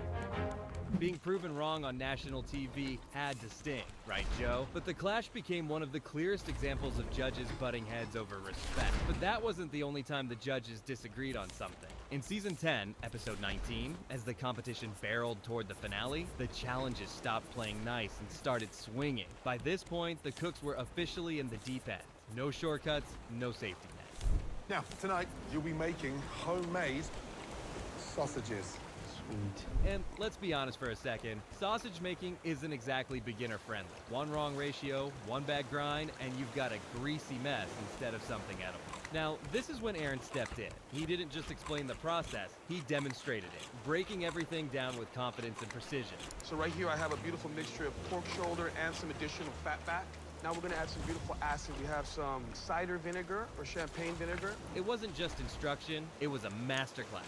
And you could see the contestants recalibrating in real time. So here's the deal. You kind of just want to incorporate all that beautiful spice in there. For Dorian Hunter, watching Aaron sparked something real panic. I'm a little nervous. I don't have a lot of experience at all, none, making sausage. But Dorian didn't just take notes, she took inspiration and ran with it. And seeing how he's bringing his culture into what he's making is definitely an inspiration. When it came time for cooking, everything on her station felt intentional, grounded, and confident. Everything that's in the liquid is in the sausage.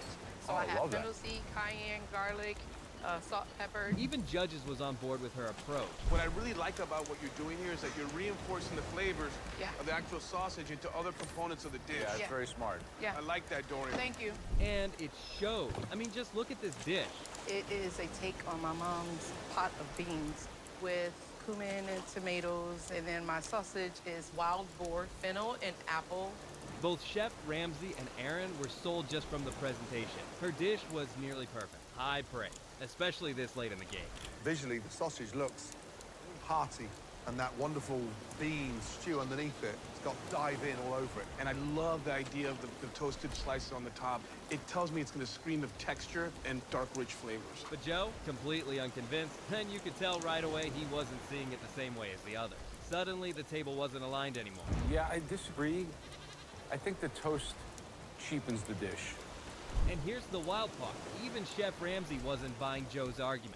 You don't serve garlic bread in your restaurant? No. There's no such thing as garlic bread in Italy. You could literally see Chef Ramsay chuckling. So I think it cheapens it and makes it less than it could be. I disagree.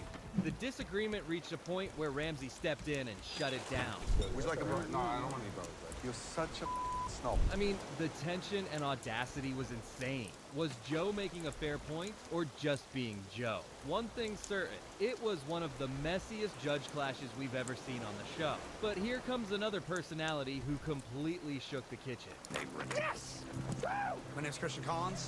I'm from Gloucester, Massachusetts, and I'm a stay-at-home dad. Meet Christian, who walked in as a lovable underdog and somehow morphed into a loud, defensive, ego-fueled nightmare who treated every critique like a personal attack and every teammate like a disposable shield. Tracy is a good cook. I don't think she has as much food knowledge as I do. I think it looks ridiculous. Sorry. Yeah, always the one to call out others. But things really kicked off when his name was called for one of the worst dishes of the day. And that dish belongs to Christian. You see his reaction? Feedback was the whole point of the show, but Christian couldn't handle it. Instead of taking the criticism, he pushed back. I don't think my dish is the worst dish here. Esther's dish looked pretty. Bad idea. If there's one thing Joe doesn't do, it's backpedal, and Christian was truly testing his patience. You have the right to disagree, but we're telling you the way we see it, and we thought the dish sucked. Disagreeing with judges is normal, but there is a right way to do it, and Christian chose chaos. The judges knew their craft, and while he didn't have to like the feedback, respect would have helped. I mean, the nerve to react like this is beyond me. Think what you want. Honestly, the finger-pointing and attitude did nothing to fix his food. Chef Ramsay stepped in and made that crystal clear. Well, we're trying to give you constructive criticism. If you're a man, you'd take it on the chin. Meanwhile, the rest of the contestants were visibly fed up. Watching Christian throw his weight around was exhausting, and they weren't hiding it. Christian is acting like a little punk right now. His arrogance, it's stinking up this kitchen. Still, Christian wasn't showing any signs of backing down. I don't agree with you. But Chef Ramsay shut it all down with one brutal line. Unfortunately, your talent's not matching your arrogance. The dish was a letdown. End of story. Yeah, like he said, end of story. All right, now let's fast forward to season 10, where things somehow managed to get even more chaotic. Today, we want perfect pool party food. That's why you'll be working off a menu that Aaron, Joe, and I chose, especially for today's occasion. The challenge was pure chaos. 1 hour, 3 dishes, and a dining room packed with former contestants and VIPs ready to judge every mistake. There was no room for error, just non-stop pressure.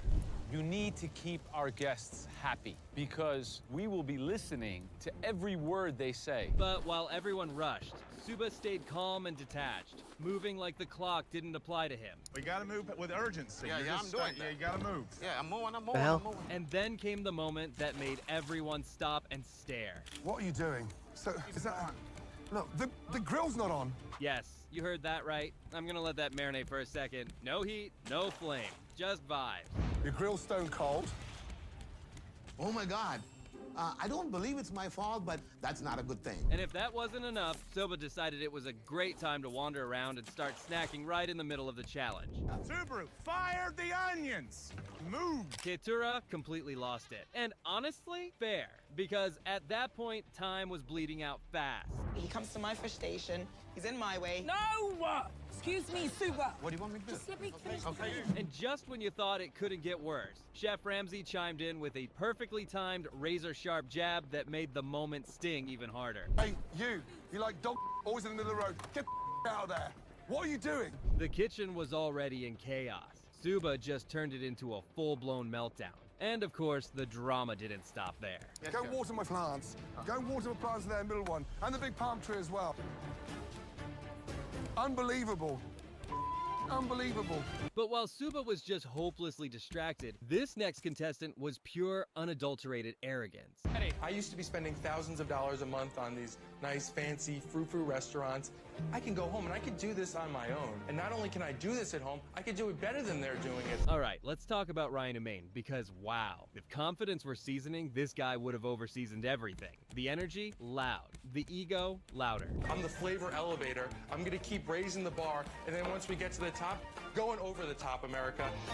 For his audition, he came in with a pretty ambitious plate, the kind that sounds impressive before the judges even take a bite. Red wine pressure-cooked short ribs with corn pudding, roasted parsnips, and glazed cipollini onions. But then Chef Ramsay hit him with a basic question about his job, and that's where things started getting interesting. What do you do for a living? Right now I'm not working. So you've been unemployed for how long? Ryan proudly announced he'd been unemployed for a year and a half. Not because he couldn't find a job, but because he was too good for most of them. It wasn't that I couldn't find a job, Gordon. It's that I just didn't find exactly what I wanted to do yet. Even Chef Ramsay couldn't resist jumping in with a sarcastic cheer of his own. Ryan, most people don't have that luxury. And instead of backing down, Ryan leaned even further into the ego. I know that those people have a lot of skill, but I just don't think that they've been working nearly as hard as I've been working.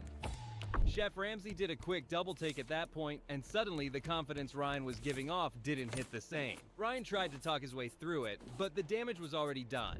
Excuse me, you've been out of a job for 18 months. Working in the kitchen is what I meant. Okay. Then Chef Ramsay caught something odd happening at Ryan's station and decided to call it out. Not another ring. I just wanted to make the sauce fall out perfectly in a circle. But hold on, you're putting sauce in a ring? That was meant to be a joke. But instead of laughing it off, Ryan came back with sarcasm and completely misread the room. It's nice to see you not sticking a short rib in a ring. I don't have any rings that size. Graham went in first, taking a bite and giving his thoughts on the ribs. They're cooked beautifully. Thank you very much, Graham. Then it was Chef Ramsay's turn, and his reaction told a very different story. I can tell you're bored, because you've got very fancy in areas where you don't need to be fancy. I'll lay off the rings, I promise. Joe stayed quiet for a second, and Ryan took that as his cue to start talking like the season was already his. I'm ready. I know I can do this. Chef Ramsay wasn't done, though. He kept pushing back on the presentation and the unnecessary flair. Slightly pissed off with the pretentiousness of the way you present food. Short rib sauce doesn't get ringed out in a cutter. I've never seen anything so stupid in all my life. Then the judges made their call, and the table wasn't exactly in sync. One leaned in, another pushed back, and Joe went ahead and threw out a line that shifted the whole moment. I mean, at this point, for me, if I give you an apron, I'm kind of like putting my name on your lapel. Ryan promised loyalty, discipline, and greatness. Somehow, it worked. You trust me, I'm telling you, I can cook. And honestly, the smugness only grew from there. Remember this moment? Bananas with duck. You've gone bananas. That's what's happened. You've gone bananas. And Ryan, rather than taking the hit, tried to shift the spotlight onto someone else. This dish was the duck. And out of the two of us, I'd say that the duck was better executed by me. I and that, don't care. and you guys can't eat raw duck. Yeah, standing at the bottom, he had the audacity to interrupt the judges and throw Samantha under the bus. Chef Ramsay shut that down immediately. No begging, no deflecting. You're in this competition, competing, not judging. Let's get that right. Joe piled on, making it clear that kind of behavior doesn't fly here. Have some respect for your fellow contestants. And somehow, Ryan's entitlement survived another round. Damn, I wish he didn't. And that's the thing about MasterChef. Drama isn't always about the food. Sometimes it's the egos clash. Hey, guess who's got COVID again? This is number 4. I'm like Patrick Mahomes, but instead of 4 Super Bowl appearances, I've got 4 COVIDs under my belt. Yeehaw. So, I've been spending the last day or so watching Warhammer 40k lore videos. I've even purchased quite a few minis. I've been looking around online for like professional painters and sculptors for even more. I'm deep. And this morning, I was perusing 40k content again, but I actually got recommended a video that had nothing to do with 40k. It was news coverage of some asshole rolling up in his truck and stealing some kid's entire lemonade stand. And it turns out, this isn't the only time it's happened. There's actually been 2 cases of this in the last month. Though the previous one was stealing the money from a lemonade stand in front of the kids, this guy just came up and stole the entire kit and caboodle here. This boy is heartbroken. He can't believe what just happened. Someone has taken his lemonade stand. The youngster has been selling lemonade for more than a year at an intersection near his home outside San Diego. That kid is grinding, selling lemonade for a year. He's got himself a full-time job after school. Multiplication tables in the morning, business in the afternoon. Like, I remember when lemonade stands were popular when I was growing up, you'd do it for like a summer, maybe at most. That's very impressive from this kid here. His lemonade stand has lasted significantly longer than Concord. It happened when Liam walked away from the lemonade stand for just a few minutes to get cups.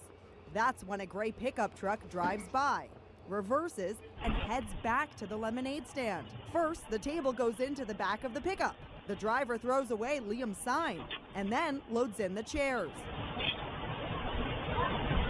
Just as he drives off, Liam returns and sees his lemonade stand disappearing into the distance. I don't think even the Grinch would stoop this low. There is no way this degenerate asshole didn't know that that belonged to somebody else. There is a sign there, presumably about the lemonade on the, at the stand. And he picks up the sign and throws it to the side before putting in the chair and table. He knew. He just didn't care. He was in such desperate need of a plastic table and plastic chairs, he was fucking frothing at the mouth just seeing his opportunity to steal it. I'm willing to bet this guy didn't actually care about the table or chairs. He just did this because he had an opportunity to do it. So he did it for the love of the sport and the thrill of just stealing someone's shit. Like, he's gonna go home, he's gonna jerk off to an old Sears catalog, and he's gonna pass out, and he's not even going to do anything with that chair or table. I already know that. You can hear his plaintive wail.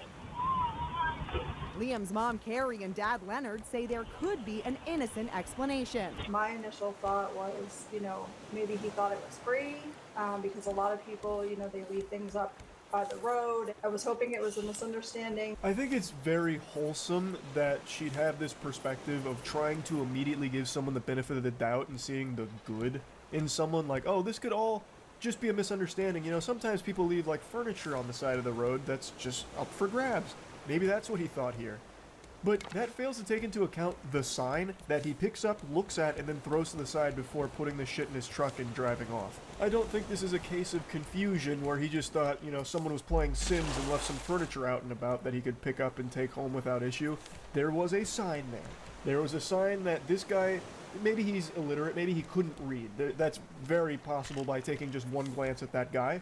But even still, there is a sign there. And he looked at it and threw it to the side before putting it in there. Now, I'm no crack shot detective here. I wouldn't exactly be the one to, solve the Jack the Ripper mystery or anything. But looking at all the clues here, when he looked at that sign, he then looked around to see if anyone was nearby watching him. That's something that someone who knows they're up to no good does, checking to make sure the coast is clear before loading up his truck with these items. I think he did this knowing full well it belonged to somebody, and he just didn't have anyone around to tell him no or stop him, so he went hog wild with it. Because he's a piece of shit. The incident has echoes of that case in Virginia where a driver swiped the money jar from kids selling lemonade right in front of their house. Now this. This episode had a crazy cliffhanger where it revealed this isn't the only lemonade theft in the last month. So I had to learn more about this guy who just ran up and took the money jar from some kids in their lemonade stand. That is also unhinged behavior. Follow up now on a story that's been trending all day about the man who stole from 2 kids running a lemonade stand in Chesapeake. The video is leaving a sour taste in people's mouths. This guy, smiling as he approaches a kid's lemonade stand, snatches the money jar and takes off. Like taking candy from a baby. He makes it look easy. This is an Ocean's 11 style operation executed to perfection by this man. Rolls up, parks, gets out, acts friendly for like 2 seconds, and then takes the money from the kids before waddling back to his car. Gone in 30 seconds, you never even knew he was there. What a degenerate scumbag. So in total, he made off with 40 doubloons. He stole $40 from these kids who were selling lemonade, and I already know that was the most exciting thing that's ever happened in his life. This does not seem to be a desperate person. Like, this is just someone who stole for the sake of stealing. Here's the surveillance video. The car slowly approaches, and the man comes out of the car. Rebecca, who's 10, told me she started to pour him lemonade, and he quickly grabs a jar with their money and takes off. We already got $40. It was seeming pretty good. And then the guy came. He acted really nice. I wonder how long he planned this out for, or if it was just something that he just decided in the moment. I bet this dude marinated on this idea for days. Like, those kids are selling lemonade. I could probably steal from them. I must plan it out thoroughly, though. So anyway, he rolls up, he pretends to be nice for a couple of seconds, the kids start pouring him lemonade, and he steals the money, and then, I don't know, like, pencil dives his way back to his car. I don't know, like, he's clearly not an athlete. His hands are, like, stiffly by his side as he walks back to the car, and he fucking spins those tires. Like, he hits that gas, he throws that bitch into fucking 4th gear, and he takes off. Like, he probably thought he was in an action movie with all of that excitement that he was feeling from that heist. They probably engaged the nitrous oxide boosters as well to escape the cops. I think he got a 5-star wanted level from it all. Interestingly enough, the guy in the video actually confessed to officers that he was the one behind the theft. It was a 19-year-old, which really surprised me because the guy in the video looked to be pushing 40. I definitely thought it was a guy on the older side of things, but it has been positively identified as a 19-year-old named Esteban, and he's facing misdemeanor charge for it. And the happy ending continues because the 2 kids ended up getting like $6,000 from community support because they felt so bad that these kids just got like blatantly robbed in front of their face. So the community came together and they gave them like a lot of money because they were saving up for some items that they really wanted, which is super wholesome to see a community come together to support like this. I think that's great, and I'm sure it meant a lot to the kids. The guy turning himself in, I think, is also a great thing as well. So yeah, overall, the story has a happy ending. The first one, though, with the guy just stealing the entire lemonade stand, he's still at large, so, you know, be careful if you got lemonade stands out in public. This guy might just swoop through and snatch them all up. But, yeah, at least this one had a nice resolution. I'm just surprised at how common lemonade stand-related crimes appear to be. That's really about it. So, yeah. Yesterday, someone's truck being towed turned into some Grand Theft Auto 6 footage in real life. This gentleman immediately got himself 5 stars after losing his temper with his truck being towed, and it was chaotic. I was gonna wait for him to get caught before talking about this, because I wanted to hear what he had to say about all of this hoopla. Like, I don't know why in my stupid little tiny reptile brain, I was under the impression that he'd give some kind of press conference about it. Like, listen, I may have blown a gasket, I was a little off my gourd with this one, and then go into detail about what he thought he would accomplish with this, but obviously that's not going to happen, and somehow he still hasn't been caught despite him being captured on 3 separate videos, all of which we're going to go over. We have damn near a 360-degree video that we can put together of this Grand Theft Auto moment. It's fucking incredible here. Get that fucking truck down. I'm warning you, motherfucker. Get the fuck away from this truck.